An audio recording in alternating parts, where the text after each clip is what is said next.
소망합니다. 오늘은 계속해서 가정의 날 어버이 주일을 맞이하여서 사랑으로 공경하다는 제목을 가지고 함께 말씀의 은혜를 나누고자 합니다. 오늘 설교를 시작하면서 피노키오 이야기로 시작을 해보려고 하는데요.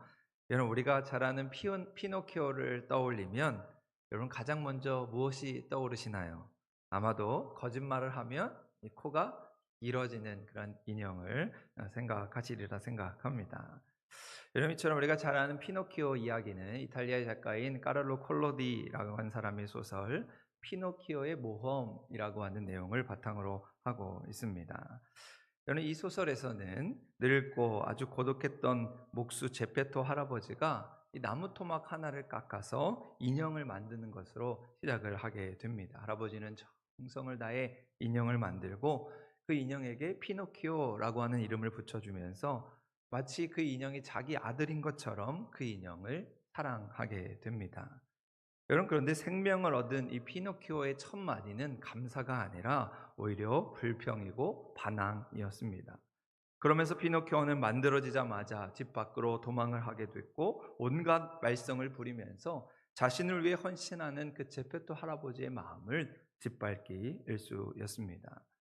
여러분, 그렇게 피노키오는 자기 멋대로 행동을 하다가 결국 이 거대한 상어에게 통째로 잡아먹히게 됩니다. 그리고 그 상어 뱃속에 갇히게 되었을 때 놀랍게도 그 뱃속에서 제페토 할아버지를 만나게 됩니다. 그게 어떻게 된 일일까? 이 제페토 할아버지가 실종된 피노키오를 찾기 위해서 작은 배를 타고 바다에 뛰어들었다가 그만 그 제페토도 상어에게 잡아먹힌 것이지요. 그렇게 상어 뱃속에서 아주 극적으로 상봉한 두 사람은 탈출에 성공을 하게 되고 이제 육지로 돌아온 이 피노키오가 철이 든다 하는 이야기입니다. 그리고 비로소 인형이 아니라 사람다운 행동을 하게 되고 그 보답으로 피노키오는 진짜 사람으로 거듭나게 됩니다. 여러분, 이처럼 피노키오가 진짜 사람이 된 순간은 그의 코가 줄어드는 때가 아니라 그 상어 뱃속에서 아버지를 등에 업고 그 상어 입을 빠져나와서 이 부모가 나를 위해 이렇게 희생적으로 사랑하는구나, 그 사랑을 깨닫고 그 사랑에 응답하기 시작했을 때 피노키오는 나무 인형이 아니라 피와 살이 도는 진짜 사람이 될 수 있었다는 것이지요. 여러분, 이처럼 부모라는 이름으로 살아가는 모든 이들에게 자녀라고 하는 존재는 가장 큰 기쁨인 동시에 또 어쩌면 가장 아픈 가시와 같은 존재인지도 모르겠습니다. 때로 내가 너를 어떻게 키웠는데 하는 탄식이 절로 나오는 순간들이 있지요. 부모의 진심을 오해하고 부모의 사랑을 외면한 채 살아가는 자녀들의 모습을 보면서 이 부모된 마음이 새카맣게 타들어갈 때가 있습니다.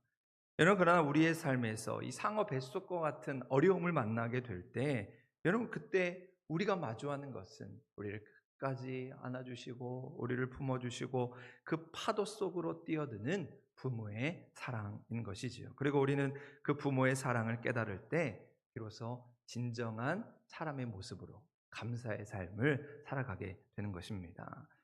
여러분, 그런 의미에서 오늘은 어버이 주일을 맞아서 주시는 에베소서의 말씀, 내 부모를 공경하라 라는 이 엄중하고도 이 복된 약속의 말씀을 다시 한번 우리의 마음에 새기고 우리는 그 사랑에 어떻게 응답할 것인가, 어떻게 하면 하나님이 기뻐하시는 아름다운 부모와 자녀의 관계를 든든히 세워갈 수 있는가, 주시는 말씀을 통해서 그 사랑의 길을 묵상해 보고자 합니다.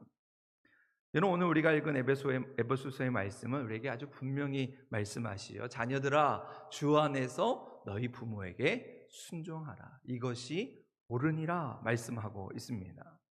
여기서 사도 바울은 그냥 도덕적으로 좀 좋은 사람 되라, 착하게 살아라 이런 겉면이 아니라 구약 율법의 핵심인 10계명의 5계명, 내 부모를 공경하라는 그 율법의 말씀을 그대로 인용하면서 말씀하고 있습니다. 잘 아시는 대로 10계명을 크게 두 부분으로 나눌 때 1계명부터 4계명까지는 하나님에 대한 율법의 말씀입니다. 그런데 인간을 향한 그 첫 번째 하나님의 말씀이 바로 5계명에서 시작되는 부모 공경이라 할 수 있는 것이죠. 그러니까 부모를 공경하는 것은 인간된 도리의 첫 시작이자 하나님을 경외하는 마음의 첫 번째 증거라 할 수 있는 것입니다. 여러분, 이처럼 성경에서 부모를 대하는 태도는 그냥 단순히 가정의 예절이나 도덕의 문제를 넘어서 이 하나님과의 관계만큼이나 아주 중요한 영적인 질서로 여기고 있다는 것입니다. 여러분, 그래서 여기에서 말하는 이 공경이라고 하는 말은 본래 무겁다라고 하는 뜻을 가지고 있는데, 나를 낳아주시고 길러주신 그 부모님의 은혜를 결코 가볍게 여기지 말고 내 인생에서 가장 무거운 것으로, 가장 무게감 있게 무거운 마음으로 대접하는 것, 저는 그것이 바로 공경의 참된 의미라 할 수 있는 것이지요. 여러분, 사실 우리가 성경을 읽다 보면 가장 많이 나오는 단어 중에 하나가 바로 사랑이지요. 성경은 하나님을 사랑하고 내 이웃을 사랑하고 심지어는 원수까지도 사랑해라 말씀을 합니다. 여러분, 그런데 놀랍게도 성경 그 어디를 보아도 내 부모를 사랑해라 라고 하는 말씀은 없습니다. 대신 내 부모를 공경해라 말씀하고 있지요. 왜 그런 것일까? 여러분, 이 부모라고 하는 존재는 우리가 선택을 하거나 그냥 감정에 따라서 내가 사랑해도 되고 안 해도 되는 존재가 아니라 하나님이 세우신 권위의 대상이자 경외의 대상이기 때문이죠. 여러분, 구약 성경에서 이 경외라고 하는 단어는 오직 하나님께만 사용을 합니다. 여러분, 그런데 딱 한 가지 예외가 있습니다. 레위기 19장 3절의 말씀인데요, 너희 각 사람은 부모를 경외하라 라고 말씀을 하고 있습니다. 여러분, 이처럼 부모님이 하나님과 같은 이 경외의 자리에 놓인 것은 이 부모라고 하는 존재는 하나님을 대신하여서 나에게 생명을 주신 분이기 때문이지요. 여러분, 그래서 부모를 가볍게 여기는 것은 곧 하나님을 가볍게 여기는 것과 같습니다. 구약의 율법에서 부모에게 불효하는 자는 돌로 쳐 죽이라 할 만큼 부모 공경에 대해서 아주 이렇게 엄격했던 이유는 그것이 단순히 그냥 가정의 질서를 깨트리는 것을 넘어서 생명의 근원 되시는 하나님께 대항하는 영적인 범죄로 여겨졌기 때문이지요. 여러분, 가끔 무지한 사람들 중에 우리 기독교를 커다랗게 오해하는 분들이 있습니다. 그 중에 하나가 기독교는 제사를 지내지 않으니 불효의 종교다 이렇게 이야기하는 것이죠. 여러분, 그런데 그것은 기독교를 오해해도 너무도 크게 오해한 것입니다. 여러분, 사실상 성경은 돌아가신 뒤의 효보다 부모님이 살아계실 때 전심을 다하는 생전의 효를 가르치고 있습니다. 그럼 냉정하게 따져보면 부모님이 돌아가신 뒤에 아무리 제사상 거하게 차려는들 여러분, 그것이 부모님에게 무슨 소용이 있겠습니까? 여러분, 가끔 장례식에 가면 입간 예식을 할 때 수의를 입히는데 이런 수의를 막 몇백만 원씩 들어서 비싼 수의를 입힙니다. 여러분, 그 수의를 아무리 비싼 수의를 입힌들 그것이 부모님에게 무슨 소용이 있겠습니까? 그러한 효는 산 사람들의 자기 위안이죠. 자기 만족일 뿐입니다. 여러분, 그래서 성경은 죽은 자에게 드리는 제사의 허망함을 경고하고 있습니다. 이방인이 제사하는 것은 귀신에게 하는 것이라 말씀하면서 그러한 제사는 효도가 아니라 오히려 영적인 속임수라 말씀하고 있는 것이죠. 여러분, 그래서 기독교에서는 제사를 드리는 대신에 추도 예배 혹은 추모 예배를 드리게 됩니다. 여러분, 추도 예배는 제사의 형식이 아니라 본질적으로 거룩한 신앙적 의미를 담고 있습니다. 먼저 추도 예배는 감사의 시간입니다. 부모님이 나를 이 땅에 존재하게 하시고 우리를 위해 헌신하셨던 그 부모의 사랑, 부모님의 은혜를 기억하면서 하나님께 감사하는 것이죠. 두 번째로 추도 예배는 기억의 시간입니다. 생전에 부모님이 나를 위해서 어떻게 하셨는가, 부모님의 삶을 돌아보면서 부모님이 걸어오신 길을 추억하는 것이지요. 부모님이 눈물로 뿌렸던 기도, 부모님이 남겨주신 신앙의 유산을 가슴에 담고 그 부모님의 유지, 부모님의 뜻을 이어가고 다짐하는 시간입니다. 마지막으로 추도 예배는 소망의 시간입니다. 여러분, 우리가 죽음으로 끝나는 것이 아니라 우리 가족이, 사랑하는 부모님, 사랑하는 자녀들이 천국에서 다시 만난 날을 사모하면서 기도하는 시간인 것이지요. 여러분, 이처럼 기독교의 추도 예배는 죽은 자를 숭상하는 자리가 아니라 생명의 주인 되신 하나님 앞에서 부모님의 삶을 기리고 남은 자녀들의 삶을 새롭게 하는 아주 거룩한 자리입니다. 부모를 공경하라는 말씀을 삶의 최우선순위로 삼아서 하나님을 경외하고 이웃을 사랑하는 마음을 세상에 증명해 내는 것이지요.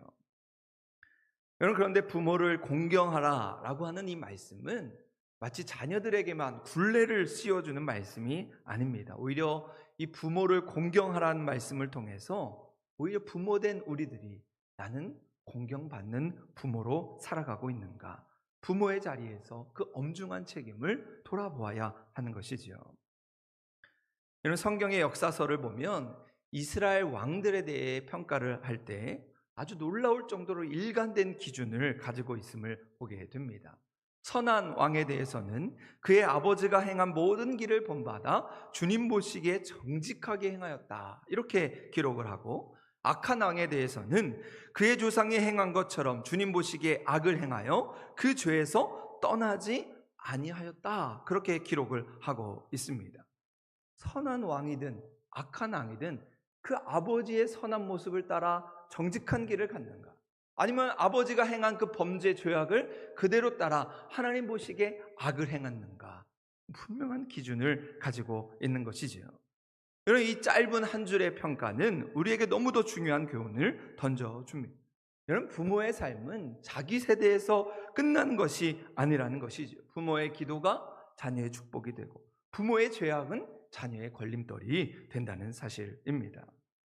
물론 부모의 잘못을 배우는 자녀도 문제가 되겠지만, 더 큰 문제는 자녀들에게 그 악한 모습, 잘못된 모습을 보인 이 부모의 책임이 크다는 것을 강조하고 있는 것이죠. 여러분, 이처럼 성경이 이런 뼈아픈 실패의 역사를 굳이 숨기지 않고 기록한 이유는 바로 오늘 우리의 세대에서 그런 부정적인 삶의 고리를 끊어내야 한다는 강력한 경고가 됩니다. 동시에 우리의 결단과 순종을 요구하는 그런 하나님의 간절한 소망이 담긴 말씀이라 할 수 있습니다. 여러분, 그 대표적인 예가 바로 엘리 제사장이라 할 수 있는데요. 엘리 제사장은 사무엘이라고 하는 인물을 아주 위대한 지도자로 세운 그런 제사장이었지만, 여러분, 정작 자신의 두 아들 홈니와 비느하스에게는 아주 처절하게 실패한 부모였습니다. 성경 그 아들들을 향해서 행실이 나쁘고 주님을 무시했다, 이렇게 기록하고 있습니다. 그들은 하나님께 드릴 제물을 도적질했고 음행을 저지르면서 아버지의 훈계를 멸시했습니다. 결국 그 가문은 비극적인 최후를 맞이하고 말았습니다.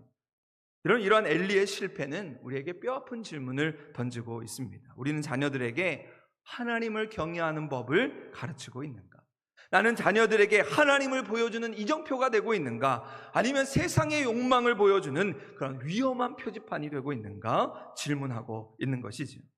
그래서 애니 딜러드라고 하는 사람은 이런 말을 남겼습니다. 나는 죽는 순간 드리는 기도가 제발이 아니라 감사합니다가 되어야 한다고 생각한다. 떠날 때 문간에서 손님이 주인에게 감사의 뜻을 표하듯 말이다, 라는 내용의 글을 남겼습니다.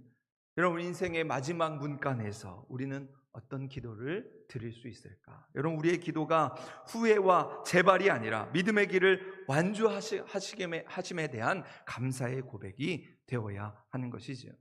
먼 훗날 하나님께서 우리의 삶을 평가하실 때 너의 모든 행위가 정직하였다, 잘했다, 착하다 칭찬하실 수 있는, 그런 공경받을 수 있는 믿음의 부모로 두렵고 떨리는 마음으로 오늘을 살아갈 수 있기를 간절히 소망합니다.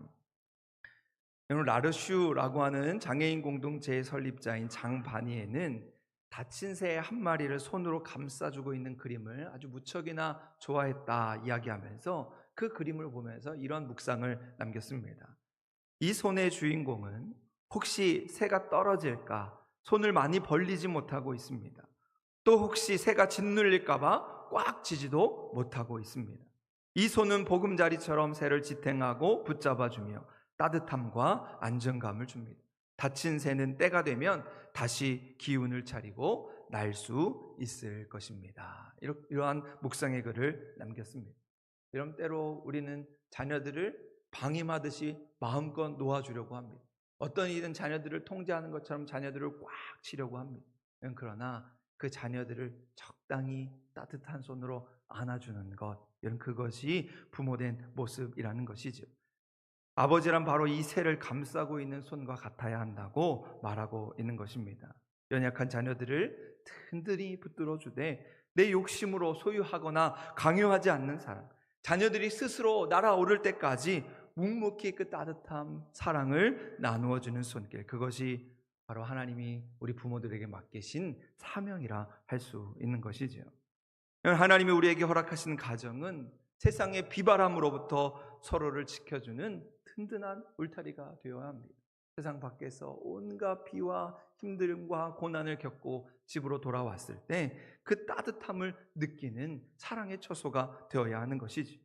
잘났든 못났든 많이 가졌든 적게 가졌든 모든 가족의 구성원들이 주님 안에서 참된 사랑을 나누고 위로받으며 살아갈 수 있는 거룩한 피난처가 되어야 하는 것입니다. 심리학자들의 말을 빌리면 자식은 부모로부터 가장 많은 상처를 받고 또 부모도 자식으로부터 가장 많은 상처를 받으며 살아가고 이야기합니다. 여러분, 그렇게 율법의 잣대로만 보면 여러분, 우리 중에 돌을 맞지 않을 사람이 어디 있겠습니까? 완전하다고 자부할 사람이 누가 있겠습니까? 여러분, 우리는 모두 사랑하고 싶지만 본의 아니게 상처를 주고 공경하고 싶지만 그렇지 못한 연약함과 부족함 속에 살아가게 됩니다. 그러면 부모와 자녀들이 어떻게 사랑 안에서 하나 될 수 있을까? 저는 아브라함과 이삭의 모리아 사건을 통해서 그것을 묵상해 보게 됐습니다.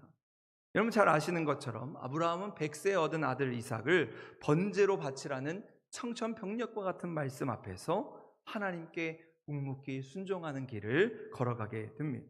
그리고 모리아 산에 다 다다랐을 때 아버지, 번제할 어린 양은 어디 있습니까? 묻는 아들 이삭의 질문에 아버지의 마음은 갈기갈기 찢어졌을 것입니다. 그럼에도 아브라함은 끝까지 하나님 아버지께 순종하는 효자였습니다. 여러분, 그런데 여기서 더 놀라운 것은 바로 아들 이삭의 반응이죠. 여러분, 성경 어디를 보아도 그 젊은 아들 이삭이 늙은 아버지 아브라함을 밀쳐냈다거나 반항을 했다는 기록이 그 어디에도 없습니다. 이삭은 아버지의 권위를 인정하고 기꺼이 자신을 제단에 내어 맡겼습니다. 아버지 아브라함은 하나님께 순종하고 그 모습을 본 아들 이삭은 그 아버지 아브라함에게 순종한 것이지요. 효자와 효자가 만난 그 거룩한 자리, 바로 그것이 모리아 산이었습니다. 그래서 하나님께서는 그 순종의 자리에 예루살렘 성전을 세우셨습니다. 그리고는 놀라운 복을 약속하셨지요.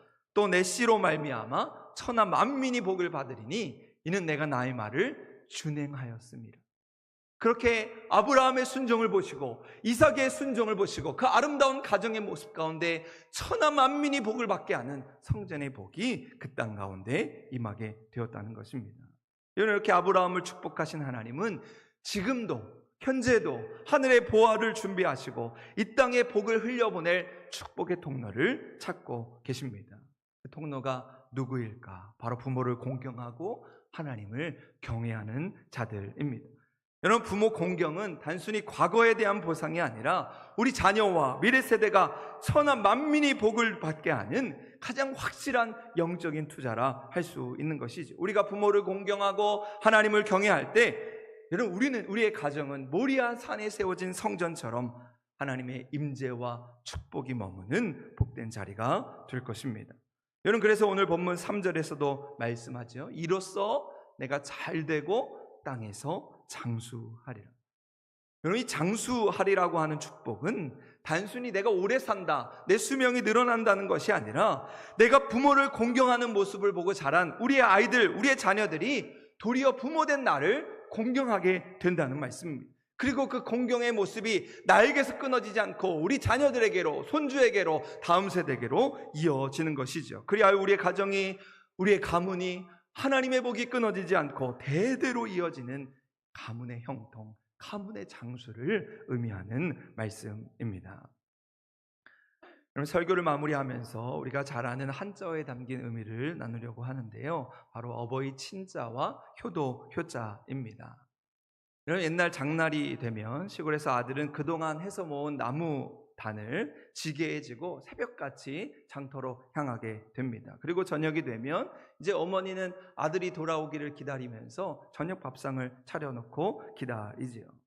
그런데 해가 뉘엿뉘엿 저물어 가는데도 아들의 모습이 보이지 않으면 어머니는 마음이 쓰여서 집안에 가만히 앉아 있을 수가 없습니다. 그래서 동구 밖까지 나가서 아들이 오기만을 기다립니다. 그래도 보이지 않으면 어머니 애타는 마음에 큰 나무 위로 올라가서 아들이 어디쯤 오는가 저 산모퉁이까지 보면서 아들의 모습을 기다리게 됩니다.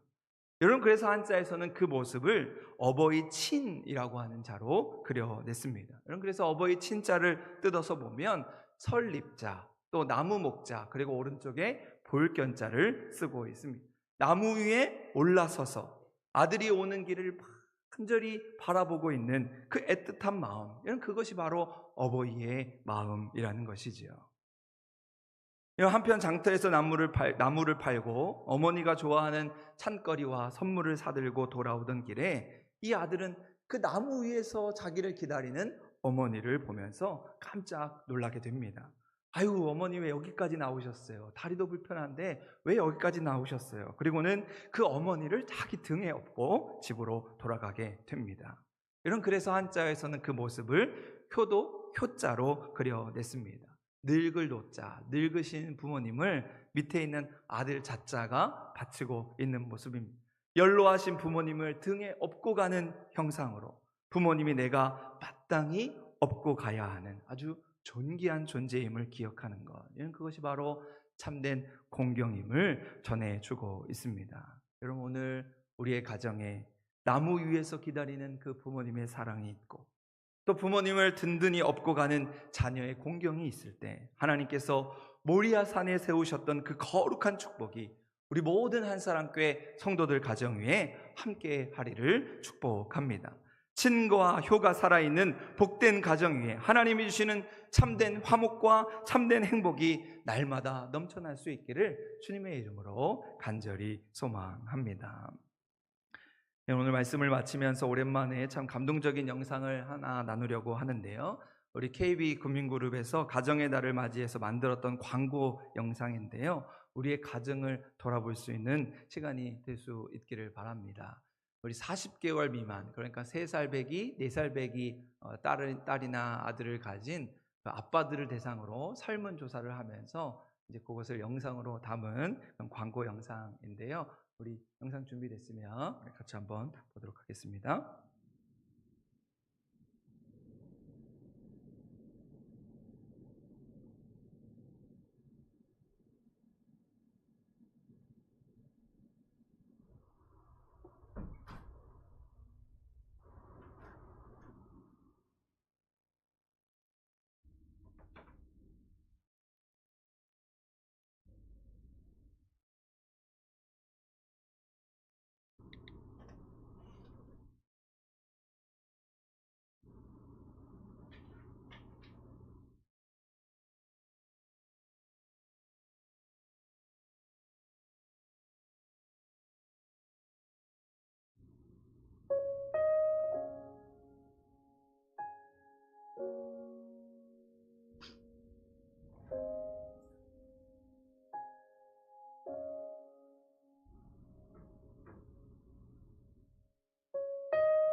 청선이 아빠 김용봉, 난 신앙철 아빠 신현기. 이영근입니다. 큰아들이. 저 영우 아버지 되는 사람입니다. 조유섭 아빠.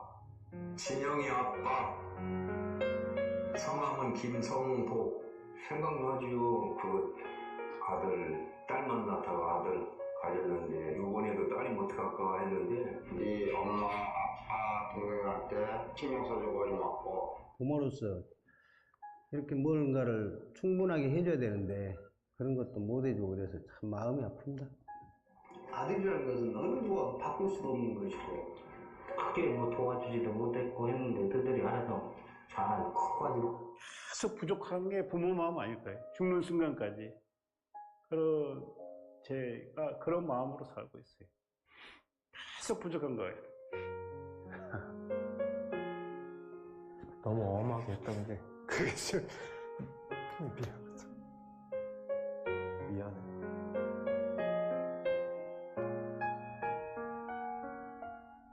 그냥 부족하고 항상 미안해요. 걔한테는. 미안하다 참.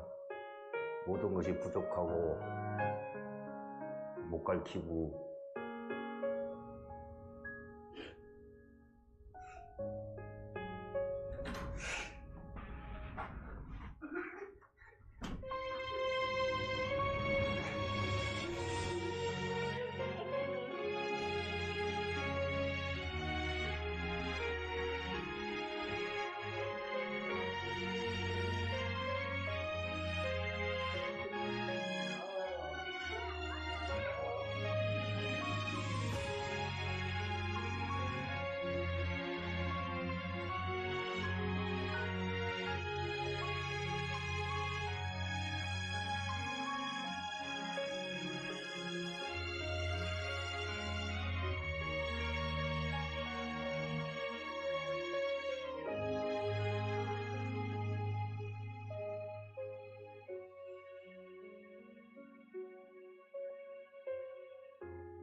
여기까지인데요.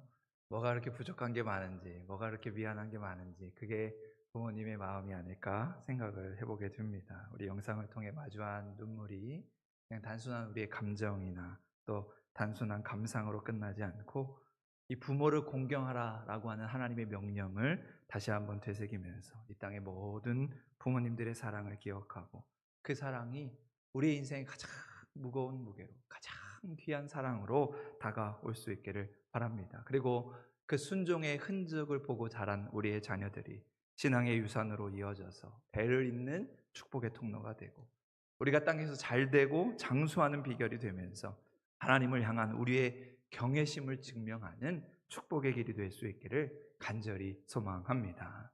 오늘 어버이 주일을 맞아 우리 한사랑교회 모든 성도가 마음을 다하고 뜻을 다해 정성으로 우리의 부모님을 공경하고 자녀들에게는 존경받는 부모가 되어서 온 가문에 하나님의 복이 흐르는 믿음의 가정, 예수 잘 믿는 가정, 하나님만 섬기는 가정 될 수 있기를 주님의 이름으로 간절히 축복합니다. 아멘. 오늘도 이 시간